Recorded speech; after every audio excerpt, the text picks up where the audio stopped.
Hello good morning, जोहार, मैं संजय और आप देख रहे हैं न्यूज झारखंड। समय हो चला है झारखंड की खबरों को जानने का, उनसे अपडेट होने का। तो चलिए जानते हैं आज की झारखंड की 25 मुख्य बड़ी खबरों को। उससे पहले अगर आप न्यूज झारखंड चैनल पर नए हैं तो प्लीज चैनल को सब्सक्राइब करके बेल आइकन प्रेस कर दीजिए, जिससे आप तक झारखंड की हर एक छोटी बड़ी खबर का अपडेट आप तक पहुंचता रहे। तो चलिए शुरुआत करते हैं आज की पहली और महत्वपूर्ण बड़ी खबर से। महिलाओं के खातों में मैया सम्मान के पैसे आना शुरू, जानिए कितने माह की मिली राशि। मुख्यमंत्री मैया सम्मान योजना के तहत लाभुक महिलाओं के खातों में पैसे आना शुरू हो गए हैं। फिलहाल हर लाभुक को 2500 रुपए ही भेजे जा रहे हैं, जो अप्रैल माह की किस्त है। इससे पहले कयास लगाए जा रहे थे कि अप्रैल और मई दोनों महीने की राशि एक साथ ट्रांसफर की जाएगी, लेकिन अभी केवल अप्रैल माह की किस्त ही दी गई है। बता दें कि 13 मई को महिला बाल विकास एवं सामाजिक सुरक्षा विभाग ने 9,609 करोड़ रुपए की राशि जिला कोषों में भेजी थी। तब उम्मीद की जा रही थी कि लाभुकों को 5,000 रुपए की 2 किस्तें एक साथ मिलेंगी, लेकिन विभाग ने साफ निर्देश दिया था कि सिर्फ उन्हीं खातों में राशि भेजी जाए जिनकी जानकारी पूरी तरह सही हो। इस बार भी हर महीने की 15 तारीख को किस्त भेजने की डेडलाइन पूरी नहीं हो सकी। वही विभाग की ओर से अब तक यह नहीं बताया गया है कि इस बार कितनी महिलाओं को राशि मिली है और मई माह की किस्त कब दी जाएगी। विभागीय अधिकारी इस पर स्पष्ट जवाब नहीं दे रहे हैं। आज 31 मई को जारी होगा जैक का 12वीं का रिजल्ट। दोपहर 12:30 बजे से देख सकते हैं परिणाम। झारखंड एकेडमिक काउंसिल यानी जैक आज इंटरमीडिएट की परीक्षा का परिणाम जारी करेगा। आज शनिवार को जैक परिसर में शिक्षा मंत्री रामदास सोरेन दिन के 12:30 बजे रिजल्ट का प्रकाशन करेंगे। जैक की तरफ से दी गई जानकारी के अनुसार आज 31 मई को इंटर की विज्ञान और कॉमर्स का रिजल्ट जारी किया जाएगा। दिन के 12:30 बजे के बाद आप जैक की वेबसाइट से रिजल्ट देख सकते हैं। आपको बता दें कि पिछले दिनों जैक ने मैट्रिक की परीक्षा का परिणाम जारी किया था, जिसमें गढ़वा के भवनाथपुर की रहने वाली गीतांजलि ने स्टेट में टॉप किया था। गीतांजलि हजारीबाग की इंदिरा गांधी आवासीय बालिका विद्यालय की छात्रा थी। बताते चले कि इस साल जैक की इंटर परीक्षा में 3,50,000 छात्र छात्राएं शामिल हुए थे। इसमें 98,000 साइंस में और 21,000 कॉमर्स के अभ्यर्थी हैं। रिजल्ट देखने के लिए आप jackresult.com पर या फिर result.digiloccer.gov.in पर जाकर अपना परिणाम दोपहर 12:30 बजे के बाद देख सकते हैं। झारखंड में 2 जून तक बारिश वज्रपात का अलर्ट। पलामू में आकाशीय बिजली से 4 की मौत। गुमला समेत कई जिलों में गरज के साथ बारिश। बंगाल की खाड़ी में बने निम्न दबाव के क्षेत्र का असर झारखंड में शुक्रवार को भी दिखा। रांची, गुमला, लातेहार समेत कई जिलों में गरज के साथ बारिश हुई। इधर पलामू में वज्रपात की चपेट में आने से 4 लोगों की मौत हो गई, जबकि एक शख्स जख्मी है। जबकि कई अन्य क्षेत्रों में भी हल्के से लेकर मध्यम दर्जे की बारिश रिकॉर्ड की गई। इधर गुरुवार को भी गोड्डा और पाकुड़ में तेज हवा के साथ बारिश हुई थी। वहीं कई जिलों में बादल छाए रहे। मौसम विभाग के अनुसार झारखंड के विभिन्न इलाकों में 2 जून तक गरज के साथ बारिश होने की संभावना बनी हुई है। साथ ही तेज रफ्तार में हवा चलने और वज्रपात का भी येलो अलर्ट जारी किया गया है। पिछले कुछ दिनों से हो रही बारिश ने लोगों को गर्मी से काफी राहत महसूस करवाई है। मौसम विभाग ने आज 31 मई के लिए भी येलो अलर्ट जारी किया गया है। मौसम विभाग के अनुसार आज शनिवार को भी राज्य के कुछ स्थानों पर गर्जन के साथ हल्के से मध्यम दर्जे की बारिश हो सकती है। वहीं 30 से 40 किलोमीटर प्रति घंटे की रफ्तार से हवा भी चल सकती है। वहीं 1 जून को पूर्वी हिस्सों में और 2 जून को देवघर, धनबाद, दुमका, गिरिडीह, गोड्डा, जामताड़ा, पाकुड़ और साहिबगंज में गर्जन के साथ हल्के दर्जे की बारिश हो सकती है। इधर पिछले 24 घंटे में राज्य के कुछ स्थानों पर गर्जन के साथ हल्के से मध्यम दर्जे की बारिश हुई है। सारंडा जंगल में सुरक्षा बलों और नक्सलियों के बीच मुठभेड़। कोबरा जवान आईडी विस्फोट में घायल, विस्फोटक और वर्दी बरामद। पश्चिमी सिंहभूम के सारंडा जंगल में शुक्रवार को सुरक्षा बलों और नक्सलियों के बीच मुठभेड़ हुई। जरायकेला थाना क्षेत्र के तिरिलपोशी वनग्राम के पास यह घटना हुई। सर्चिंग अभियान के दौरान नक्सलियों ने सुरक्षा बलों पर हमला कर दिया। वहीं सुरक्षा बलों की जवाबी कार्रवाई में नक्सली जंगल और पहाड़ों का सहारा लेकर भाग निकले। इधर नक्सलियों द्वारा पहले से बिछाए गए आईडी के विस्फोट में कोबरा 209 बटालियन के जवान सुनील कुमार घायल हो गए। घायल जवान की स्थिति स्थिर बताई जा रही है। उन्हें प्राथमिक उपचार के बाद बेहतर इलाज के लिए अस्पताल भेजा गया है। मुठभेड़ के बाद तलाशी अभियान में सुरक्षा बलों ने विस्फोटक, वर्दी और दैनिक उपयोग की अन्य सामग्री बरामद की है। इस अभियान में चाईबासा जिला पुलिस, झारखंड जगुआर, कोबरा की 2 बटालियन और सीआरपीएफ की 5 बटालियन शामिल थे। क्षेत्र में नक्सल विरोधी अभियान जारी है। झारखंड के पलामू में आसमान से बरसी मौत, वज्रपात से 2 चारवाहे समेत 4 ने तोड़ा दम। पलामू जिले के सतबरवा, लेसलीगंज, हरिहरगंज और तरहसी थाना क्षेत्र के विभिन्न इलाकों में शुक्रवार को वज्रपात से 4 लोगों की मौत हो गई। घटना के बाद पुलिस ने शव को पोस्टमार्टम के लिए मेदिनीनगर MMCH भेज दिया है। पहली घटना करीब सुबह 11 बजे की है। पलामू जिले के लेसलीगंज थाना क्षेत्र के बोहिता पंचायत के कुलिया गाँव के 55 वर्षीय शिवराज उरांव खेत में मवेशी चरा रहा था। इसी दौरान बारिश होने लगी। शिवराज उरांव बारिश से बचने के लिए महुआ पेड़ के नीचे छिप गया। अचानक वज्रपात होने से उसकी मौत हो गई। दूसरी घटना सतबरवा थाना क्षेत्र के बारी गांव के पार घाट की है। दोपहर करीब 1 बजे 40 वर्षीय गट्टू भुइयां बारिश के दौरान बाहर में रखे लोहा पाइप से बने 4 पाई को भीगने से बचाने के लिए घर के अंदर ले जा रहे थे। इसी क्रम में वज्रपात से उसकी मौत हो गई। तीसरी घटना हरिहरगंज थाना क्षेत्र के भौराहा गांव में वज्रपात से भौराहा गांव के 45 वर्षीय विजय यादव की मौत वज्रपात से हो गई, जबकि रबदी गांव के युवक संजय यादव घायल हो गए। खेत में मवेशी चरा रहे थे। इसी दौरान अचानक बारिश शुरू हो गई, तभी वज्रपात होने से विजय यादव की घटनास्थल पर ही मौत हो गई। हरिहरगंज के चिकित्सकों द्वारा घायल संजय यादव का इलाज किया जा रहा है। इधर चौथी घटना तरहसी थाना क्षेत्र के घुमा गांव में हुई। कुआं निर्माण कार्य में लगे राजमिस्त्री 28 वर्षीय बिंदु सिंह की मौत वज्रपात से हो गई, जबकि मजदूर 60 वर्षीय राजेश प्रसाद घायल हो गए। घटना दोपहर 2:30 बजे की बताई जाती है।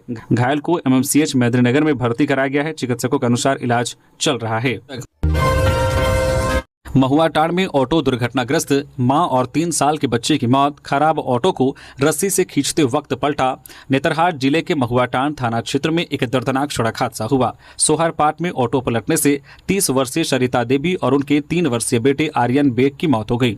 इस हादसे में 4 अन्य लोग घायल हुए हैं। घटना उस समय हुई जब 5 लोग महुआटांड बाजार जा रहे थे। रास्ते में ऑटो खराब हो गया। यात्रियों ने दूसरे ऑटो की मदद से खराब ऑटो को रस्सी खींचकर ले जाने का प्रयास किया। इसी दौरान ऑटो पलट गया। मृतक सरिता देवी के पति निर्मल बेग ने बताया है कि उसकी पत्नी और बेटा महुआटांड बाजार जा रहे थे। शोहरपाट के पास ऑटो के पलटने से दोनों की दबकर मौत हो गई। गुमला सदर थाना के SI विनय कुमार महातो ने शुक्रवार शाम को सदर अस्पताल में शवों का पंचनामा किया। पोस्टमार्टम के बाद शव परिजनों को सौंप दिए गए। पुलिस मामले की जांच कर रही है। दुर्घटना के बाद ऑटो चालक मौके से फरार हो गया।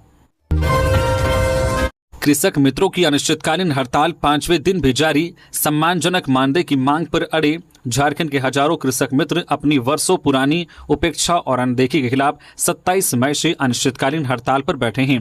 मांग है सम्मानजनक मानदेय, जो आज तक उन्हें नहीं मिला। आंदोलन अब पूरे प्रदेश में फैलता जा रहा है और सरकार पर दबाव बढ़ता जा रहा है। प्रदेश अध्यक्ष शशि कुमार भगत ने प्रेस को बताया कि आज विभागीय निदेशक के निर्देश पर जिला स्तरीय अधिकारियों ने उनसे बैठक की और हड़ताल समाप्त करने का आग्रह किया, लेकिन बातचीत नतीजे तक नहीं पहुंच सकी।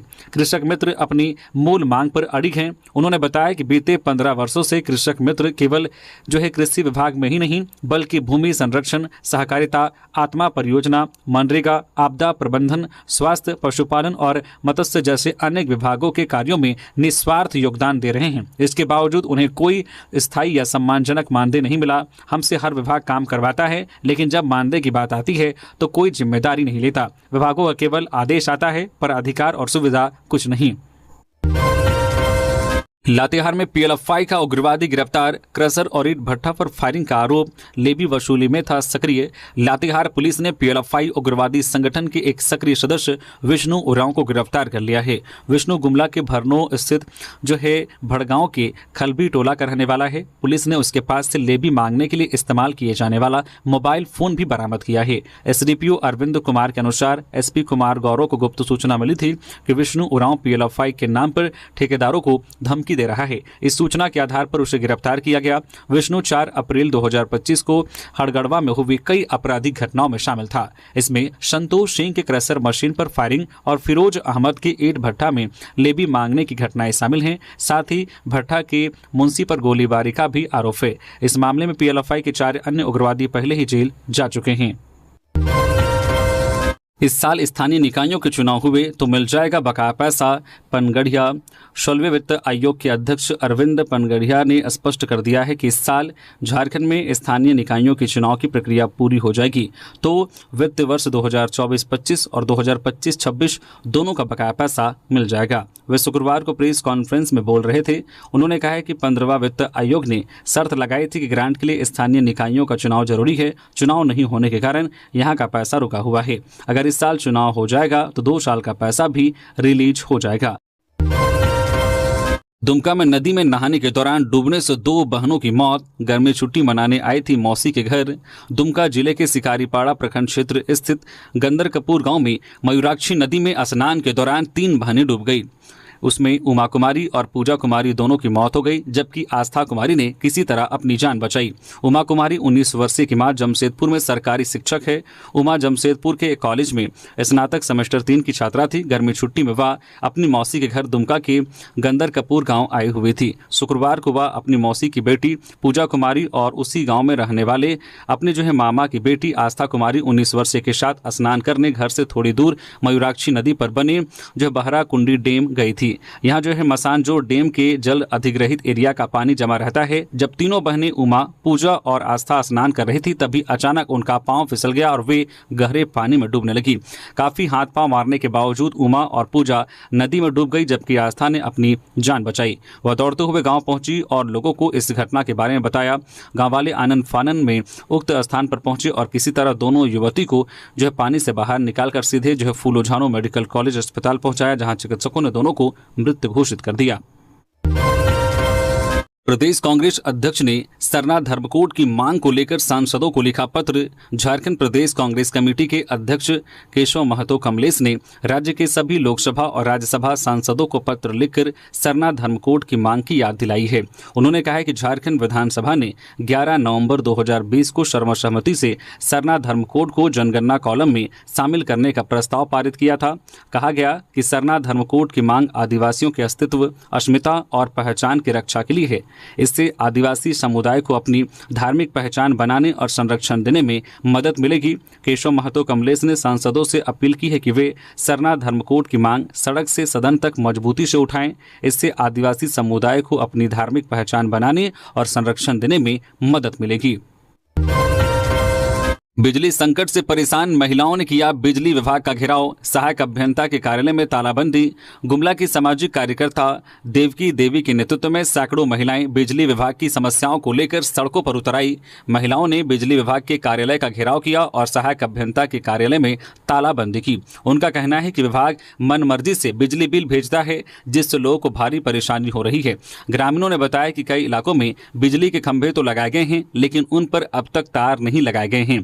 इससे वहां अब भी बिजली नहीं पहुंच पाई है। कुछ इलाकों में लोग सालों से बिजली का इंतजार कर रहे हैं, जबकि विभाग बार बार दावा करता है कि हर गांव में बिजली पहुंचाई जा रही है। लोगों ने कहा है कि बार बार शिकायत के बावजूद जब कोई सुनवाई नहीं हुई तब मजबूर होकर उन्हें आंदोलन का रास्ता अपनाना पड़ा। उन्होंने बिजली विभाग से जल्द समाधान की मांग की है और चेतावनी दी है कि यदि स्थिति नहीं सुधरी तो आंदोलन और तेज किया जाएगा।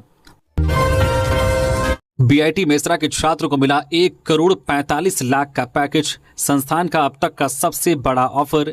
रांची के बीआईटी मेसरा के छात्र निड्डू मोलू लक्ष्मी नारायण राव ने इतिहास रच दिया है। उन्हें अमेरिका की क्लाउड सिक्योरिटी कंपनी रूब्रिक ने 1 करोड़ 45 लाख रुपए सालाना पैकेज पर नौकरी का ऑफर दिया है। यह पैकेज अब तक बीआईटी मेसरा के किसी भी छात्र को नहीं मिला था। निड्डू मोलू 2021-25 बैच के कंप्यूटर साइंस इंजीनियरिंग के छात्र हैं। वह विशाखापत्तनम के रहने वाले हैं। निड्डू मोलू ने बताया कि उन्होंने इंटरमीडिएट तक की पढ़ाई अपने गृहनगर में ही की और फिर बीआईटी मेसरा में दाखिला लिया। उनकी मां सरकारी नौकरी में है और पिता बिजनेस करते हैं। उनकी एक बड़ी बहन है। निड्डू मोलू शुरू से ही आईटी और तकनीकी क्षेत्र में रुचि रखते थे। वर्तमान में वे artificial intelligence, makeup language, AIML पर काम कर रहे हैं और इसी क्षेत्र में आगे बढ़ना चाहते हैं। उन्होंने बताया कि इसी तकनीक से जुड़ी रिसर्च और प्रोजेक्ट्स पर काम करते हुए उन्हें यह बड़ा ऑफर मिला है। बीआईटी मेसरा के प्लेसमेंट ऑफिसर ने बताया है कि निड्डू मोलू को पहले माइक्रोसॉफ्ट से भी ऑफर मिला था, लेकिन उन्होंने रूब्रिक कंपनी को चुना। वे पहले से ही वहां 6 महीने की इंटर्नशिप कर रहे थे। उनके परफॉर्मेंस से प्रभावित होकर कंपनी ने उन्हें 1 करोड़ 45 लाख रुपए का पैकेज पर नियुक्त किया है। अच्छी बात यह है कि उनकी पोस्टिंग बेंगलुरु में ही होगी। झारखंड के सीएम हेमंत सोरेन ने पत्नी संग किए बाबा केदार और बद्रीनाथ के दर्शन, मांगा आशीर्वाद। झारखंड के मुख्यमंत्री हेमंत सोरेन ने अपनी पत्नी व परिवारजनों के साथ केदारनाथ धाम पहुंचे तथा केदार बाबा के दर्शन किए। दर्शन के बाद वह केदारपुरी में भी 1 घंटे तक समय बिताया तथा यहां के नैसर्गिक सौंदर्य से काफी प्रभावित हुए। उन्होंने भगवान केदारनाथ से खुशहाली का आशीर्वाद मांगा। शुक्रवार सुबह लगभग 8 बजे झारखंड के मुख्यमंत्री हेमंत सोरेन सुबह अपने परिवारजनों के साथ चार्टर्ड हेलीकॉप्टर से वीआईपी हेलीपैड पर उतरे। यहां से वह पहले सैफ हाउस में थोड़ा आराम करने के बाद सीधे दर्शन को मंदिर पहुंचे तथा परिवारजनों के साथ केदार बाबा के दर्शन के साथ ही पूजा अर्चना की तथा सुख समृद्धि की कामना की। इसके बाद मुख्यमंत्री श्री हेमंत सोरेन अपने परिवार के साथ पवित्र तीर्थ स्थल बद्रीनाथ धाम पहुंचे। बद्रीनाथ मंदिर में पहुंचने पर प्रभारी अधिकारी विपिन तिवारी ने मुख्यमंत्री का स्वागत किया एवं भगवान बद्री विशाल का अंगवस्त्र प्रसाद भेंट स्वरूप प्रदान किया। मुख्यमंत्री श्री सोरेन ने परिवार सहित वेद पाठ के साथ विशेष पूजा अर्चना में भाग लिया। झारखंड ने वित्त आयोग से 3 लाख करोड़ की वित्तीय सहायता मांगी। 16वें वित्त आयोग से झारखंड को समृद्ध राज्य बनाने के लिए राज्य सरकार ने कई सिफारिशें की है। रांची में आयोग के अध्यक्ष अरविंद पनगड़िया के साथ हुई उच्च स्तरीय बैठक में झारखंड के वित्त मंत्री राधाकृष्ण किशोर ने राज्य के आर्थिक सामाजिक परिदृश्य के आलोक में राज्य के 23 विभागों के द्वारा अगले 5 वर्षों के लिए विभिन्न क्षेत्रों के लिए कुल 3,03,527.44 करोड़ रुपए की वित्तीय सहायता की मांग की है। बता दें कि 15वें वित्त आयोग को झारखंड सरकार द्वारा विभिन्न क्षेत्रों के विकास के लिए करीब 1.5 लाख करोड़ रुपए का प्रस्ताव दिया गया था, जिसके विरुद्ध झारखंड राज्य को ग्रामीण सड़क, पुलिया, आपदा प्रबंधन, नगर विकास तथा स्वास्थ्य के क्षेत्र में 12,398 करोड़ रुपए ही उपलब्ध कराए गए हैं। सरकार ने बकाया राशि की भी मांग की। इसके अलावा जीएसटी कंपनसेशन जो 5 वर्ष जुलाई 2017 से जुलाई 2022 तक प्राप्त हो रहा था, जुलाई 2022 के बाद बंद हो गया है। इससे करीब 61,670 करोड़ रुपए का झारखंड को नुकसान हुआ है। राज्य सरकार ने वित्त आयोग की टीम से अतिरिक्त अनुदान देने की भी मांग की ताकि उक्त नुकसान से निदान मिल सके। लातेहार में बड़ी वारदात की योजना नाकाम, 5 शातिर आरोपी गिरफ्तार, 4 लाख नगद समेत लूट का सामान और वाहन बरामद। लातेहार एसपी कुमार गौरव को मिली गुप्त सूचना के आधार पर पुलिस ने छिपादोहर थाना क्षेत्र के बक्सा मोड़ से 5 शातिर लुटेरों को गिरफ्तार किया है। गिरफ्तार आरोपियों में हरिनंदन कुमार उर्फ गोलू 22 वर्षीय, शुभम कुमार मेहता 20 वर्षीय, धीरज कुमार सिंह 21 वर्षीय, रोहित कुमार पटेल 20 वर्षीय और आजाद अंसारी 23 वर्षीय शामिल हैं। सभी आरोपी गढ़वा और लातेहार जिले के निवासी हैं। बरवाडी अनुमंडल पुलिस पदाधिकारी भरत राम ने बताया है कि पूछताछ में आरोपियों ने 2 बड़ी लूट की घटनाओं को अंजाम देने की बात स्वीकार की है। 14 मई को छिपादोहर बाईपास रोड पर टाटा मैजिक से कोल्ड ड्रिंक और पानी की बोतलें लूटी गई थी। 24 मई को एक महिला से 7 लाख रुपए की लूट की गई थी। पुलिस ने आरोपियों के पास से महिला से लूटी हुई 4,05,000 रुपए नगद बरामद किए हैं। इसके अलावा लूट के पैसों से खरीदा गया 75,000 का एप्पल आईफोन भी जब्त किया गया है। लूट में इस्तेमाल किए गए वाहनों में बोलेरो, आर्टिगा, अल्टो, टेम्पो और एक बिना नंबर प्लेट की यामाहा R15 बाइक को बरामद कर लिया गया है। पुलिस ने लूटी गई 115 पेटी कोल्ड ड्रिंक और 31 पेटी पानी का बोतल भी बरामद किया है। केरल जा रहे मजदूर की ट्रेन से गिरकर मौत, केला खरीदने उतरा था प्लेटफॉर्म पर, चलती ट्रेन पर चढ़ने के दौरान हुआ हादसा। झारखंड के लातेहार जिले के महुआडांड प्रखंड के दोना गांव निवासी कुशल ब्रिजिया 30 वर्षीय की ट्रेन से गिरकर मौत हो गई। यह हादसा आंध्र प्रदेश के विजयवाड़ा स्टेशन के चिराला में हुआ। कुशल अपने 3 साथियों के साथ सामान्य बोगी में केरल मजदूरी करने जा रहा था। ट्रेन के चिराला स्टेशन पर रुकने पर वह केला खरीदने प्लेटफॉर्म पर उतरा। इसी दौरान ट्रेन चल पड़ी। जल्दी में चढ़ने की कोशिश करते समय वह फिसल गया और मौके पर ही उसकी मौत हो गई। घटना की सूचना उसके साथियों ने परिजनों को दी। मृतक अपने पीछे पत्नी और 2 छोटे बच्चों को छोड़ गया है। परिवार पहले से ही आर्थिक तंगी से जूझ रहा था। परिवारजनों ने शव को गांव लाने के लिए जिला प्रशासन और जनप्रतिनिधियों से मदद मांगी है। उनका कहना है कि उनके पास शव लाने और अंतिम संस्कार के लिए पैसे नहीं हैं। लातेहार में 2 कार से 30 किलो गांजा जब्त, 3 तस्कर गिरफ्तार, गया ले जाया जा रहा था नशीला पदार्थ। लातेहार पुलिस ने शुक्रवार को चंदवा थाना क्षेत्र के लुकुया मोड़ से बड़ी कार्रवाई की है। पुलिस ने 2 कार में छिपाकर ले जाए जा रहे 30 किलो गांजा के साथ 3 तस्करों को गिरफ्तार किया है। पकड़े गए आरोपियों में औरंगाबाद के हिमांशु कुमार उर्फ मनीष, गया के हिमांशु कुमार उर्फ प्रशांत और शुभम कुमार शामिल हैं। एसडीपीओ अरविंद कुमार ने बताया कि पुलिस अधीक्षक को गुप्त सूचना मिली थी कि एक लाल और एक सफेद रंग की कार लुकुया मोड़ पर संदिग्ध स्थिति में खड़ी थी। सफेद कार में बैठे लोग पुलिस की गतिविधियों पर नजर रख रहे थे। लाल कार में गांजा रखा गया था। ये लोग गांजा लेकर गया जाने की तैयारी में थे। सूचना के आधार पर छापेमारी की गई। चेकिंग के दौरान दोनों कार से गांजा बरामद हुआ। मौके से 4 मोबाइल फोन भी जब्त किए गए हैं। छापेमारी दल में एसडीपीओ के साथ चंदवा थाना के पुलिसकर्मी और सशस्त्र बल शामिल थे। चतरा में शादी समारोह में फायरिंग का मामला, गोली लगने से युवक की हुई थी मौत, 2 आरोपी गिरफ्तार। शादी समारोह में बारात में नाचने के दौरान हुए विवाद में हुई फायरिंग में एक युवक की मौत हो गई थी। मामले का चतरा जिले की प्रतापपुर पुलिस ने खुलासा कर दिया है। पुलिस ने त्वरित कार्रवाई करते हुए 2 लोगों को गिरफ्तार कर लिया है। गिरफ्तार आरोपियों के पास से एक पिस्टल और 2 जिंदा कारतूस बरामद किए गए हैं। इसकी पुष्टि चतरा एसपी सुमित अग्रवाल ने की है। चतरा एसपी ने बताया कि घटना प्रतापपुर थाना क्षेत्र के बरवा कोचवा गांव में हुई थी, जहां बिहार के गया जिले के इमामगंज थाना क्षेत्र के बरडी गांव से आई बारात में शामिल लोगों के बीच विवाद में फायरिंग हुई थी। पुलिस के अनुसार शादी समारोह में बारातियों और स्थानीय लोगों के बीच डीजे पर नाचने को लेकर विवाद हुआ था। इसी दौरान फायरिंग की गई थी, जिसमें एक गोली अभिषेक कुमार की गर्दन में लग गई और उसकी मौके पर ही मौत हो गई थी। घटना के बाद शादी की खुशियां मातम में बदल गई थी। चतरा के एसपी सुमित अग्रवाल ने बताया कि सूचना के आधार पर तत्काल कार्रवाई की गई। सीडीपीओ संदीप सुमन के नेतृत्व में एक विशेष छापेमारी दल का गठन किया गया। इस दल ने त्वरित कार्रवाई करते हुए सुमित कुमार और विक्रम कुमार को गिरफ्तार कर लिया। दोनों आरोपी बिहार की इमामगंज थाना क्षेत्र के भारती गांव के निवासी हैं। गिरफ्तार आरोपियों के पास से पुलिस ने पिस्टल और 2 जिंदा कारतूस बरामद किया है। पूछताछ के बाद दोनों आरोपियों को न्यायिक हिरासत में भेज दिया गया है।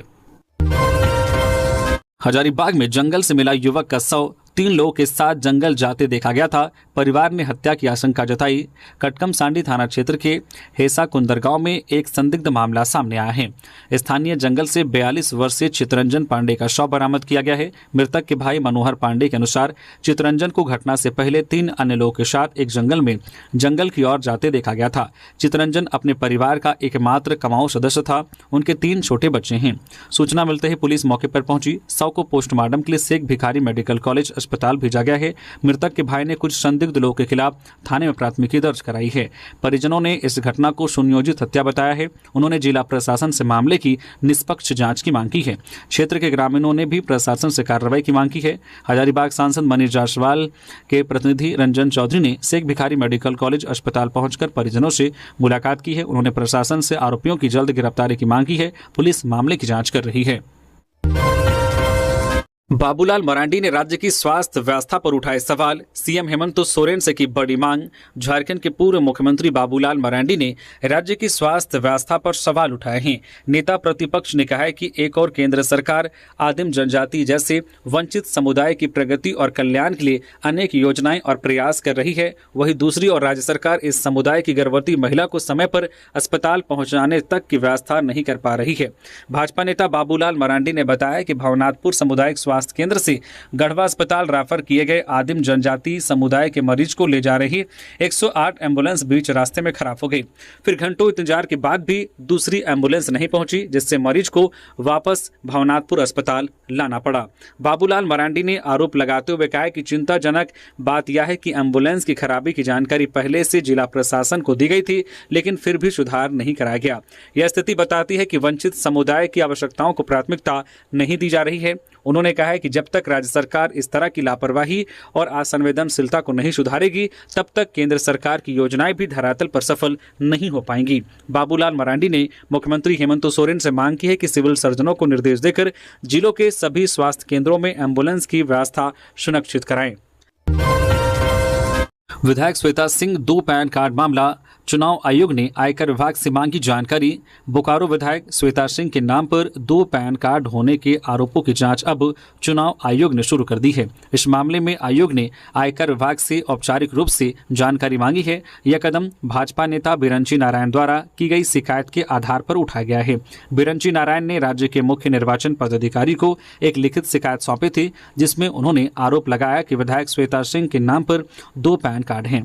पहला पैन कार्ड रामगढ़ जिले से जुड़ा है, जिसमें पिता के नाम के रूप में संग्राम सिंह दर्ज है, जबकि संग्राम सिंह वास्तव में श्वेता सिंह के पति हैं। वही दूसरा पैन कार्ड गुड़गांव से जारी किया गया है, जिसमें जो है पिता का नाम दिनेश सिंह लिखा गया है। चुनाव आयोग ने इस मामले में स्पष्टता लाने के लिए आयकर विभाग को पत्र लिखकर पूछा है कि श्वेता सिंह के नाम पर वास्तव में 2 पैन कार्ड हैं या नहीं। आयोग इस मामले की गंभीरता से जांच कर रहा है ताकि तथ्यों की पुष्टि की जा सके।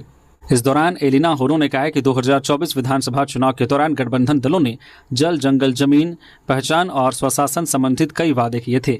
बीते वर्ष सितंबर 2024 में भी महासभा ने इन मुद्दों पर धरना दिया था और मुख्यमंत्री हेमंत सोरेन से मुलाकात भी की थी, लेकिन उन्हीं मुद्दों पर लोग सड़क पर आंदोलन करने को मजबूर हैं। आलोका कुजूर ने कहा है कि चुनाव में आदिवासी मूलवासियों ने फांसीवादी, सांप्रदायिक और झारखंड विरोधी भाजपा के विरुद्ध इस अपेक्षा के साथ गठबंधन सरकार को चुना था कि जन मुद्दों पर कार्रवाई होगी, लेकिन अभी तक कोई कार्रवाई नहीं हुई है, बल्कि कई मामलों में सरकार ने झारखंडी हित के विपरीत फैसले लिए हैं।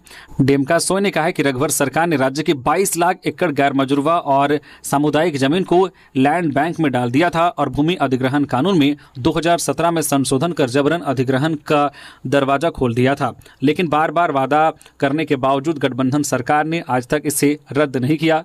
बसिका हेसा ने कहा है कि पैसा लागू करने के प्रति हेमंत सोरेन सरकार की उदासीनता से साफ झलकता है कि सरकार आदिवासी मूलवासियों के लिए अबुआ राज्य की स्थापना नहीं चाहती है।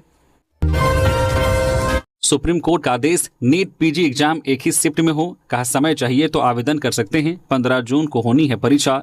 नीट पीजी परीक्षा एक ही शिफ्ट में आयोजित की जाएगी। सुप्रीम कोर्ट ने शुक्रवार को यह आदेश दिया। छात्रों ने 2 शिफ्ट में परीक्षा के खिलाफ याचिका दाखिल की थी। उनका कहना था कि 2 शिफ्ट में एग्जाम से क्वेश्चन पेपर के डिफिकल्टी लेवल में फर्क होता है, जो फेयर इवेल्युएशन नहीं है। परीक्षा में हासिल किए गए नंबर्स में भी फर्क आ जाता है। नीट पीजी एग्जाम 15 जून को होना है, जिसके लिए एडमिट कार्ड 2 जून को जारी होंगे। ऐसे में सुप्रीम कोर्ट की बेंच ने मामले की जल्द सुनवाई की है। कोडरमा में ऑनलाइन सट्टेबाजी का भांडाफोड़, 12 से 15 लाख रुपए का रोजाना का खेल, 9 आरोपी गिरफ्तार। कोडरमा जिले के तिलैया थाना क्षेत्र की मिडको कॉलोनी से पुलिस ने ऑनलाइन सट्टेबाजी के आरोप में 9 लोगों को गिरफ्तार किया है। पुलिस को गुप्त सूचना मिली थी कि मिडको कॉलोनी के एक मकान में कुछ लोग सट्टे का खेल संचालित कर रहे हैं। एसपी अनुदीप सिंह के निर्देश पर तिलैया थाना प्रभारी विनय कुमार ने क्विक रिस्पांस टीम के साथ छापेमारी की। मौके से 9 युवक लैपटॉप पर ऑनलाइन चैटिंग करते मिले। पूछताछ में पता चला है कि आरोपी रेड्डी ऐप, 11 into प्ले और क्रिकबेट 90 जैसे ऐप के जरिए आईपीएल, फुटबॉल, टेनिस और कैसीनो की सट्टेबाजी करवाते थे। आरोपियों ने बताया कि वे पूरे भारत में यह खेल संचालित करते थे। खिलाड़ियों को कॉइन्स उपलब्ध कराए जाते थे। जीतने वालों को ऑनलाइन पैसे ट्रांसफर किए जाते थे। इस खेल में रोजाना 12 से 15 लाख रुपए तक का लेन देन होता था।